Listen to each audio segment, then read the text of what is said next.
അപകടത്തെ തുടർന്ന് അടിയിലകപ്പെട്ട സ്കൂട്ടറുമായി Taurus lorry ഓടിയത് 8 കിലോമീറ്റർ. തിങ്കളാഴ്ച അർദ്ധരാത്രി പാലായിലാണ് അപകടമുണ്ടായത്. ലോറിക്കടിയിൽ കുടുങ്ങിയ സ്കൂട്ടറുമായി നിർത്താതെ പോയ ലോറി മരങ്ങാട്ടിപ്പള്ളിക്ക് സമീപമാണ് ഇടിച്ചു നിന്നത്. അപകടത്തിൽ ഗുരുതരമായി പരിക്കേറ്റ 2 യുവാക്കളെ ചേർപ്പങ്കൽ മാർസ്ലീവ മെഡിസിറ്റിയിൽ പ്രവേശിപ്പിച്ചു. പാലാ ബൈപ്പാസിലാണ് സംഭവങ്ങളുടെ തുടക്കം. റോഡരികിൽ സംസാരിച്ചുകൊണ്ടിരിക്കുകയായിരുന്ന യുവാക്കളുടെയും സ്കൂട്ടറിന്റെയും മേൽ ലോറി ഇടിച്ചു കയറുകയായിരുന്നു. അപകടത്തിൽ മേവട സ്വദേശികളായ അലൻ കുര്യൻ, നോബി എന്നിവർക്ക് ഗുരുതരമായി പരിക്കേറ്റു. ഇവർ ചേർപ്പങ്കൽ മാർസ്ലീവ മെഡിസിറ്റിയിൽ ചികിത്സയിലാണ്. അപകടത്തെ തുടർന്ന് ലോറി എറണാകുളം ഭാഗത്തേക്ക് ഓടിച്ചുപോയി. സ്കൂട്ടർ ലോറിക്കടിയിൽ കുരുങ്ങിയ നിലയിലായിരുന്നു. സ്കൂട്ടറിന്റെ ബോഡി റോഡിൽ ഉരഞ്ഞ് തീപ്പൊരി ചെതറിയെങ്കിലും ലോറി നിർത്തിയില്ല. മരങ്ങാട്ടിപ്പള്ളി ഇല്ലിക്കൽ താഴെ വളവിന് സമീപം നിയന്ത്രണം വിട്ട ലോറി ഇലക്ട്രിക് പോസ്റ്റിലേക്ക് ഇടിച്ചു കയറി. ഇതോടെ ഇറങ്ങി ഓടിയ ലോറി ഡ്രൈവറെ കണ്ടെത്താനായില്ല.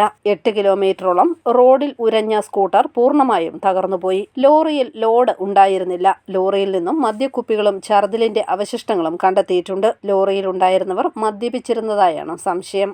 News bureau, Pala.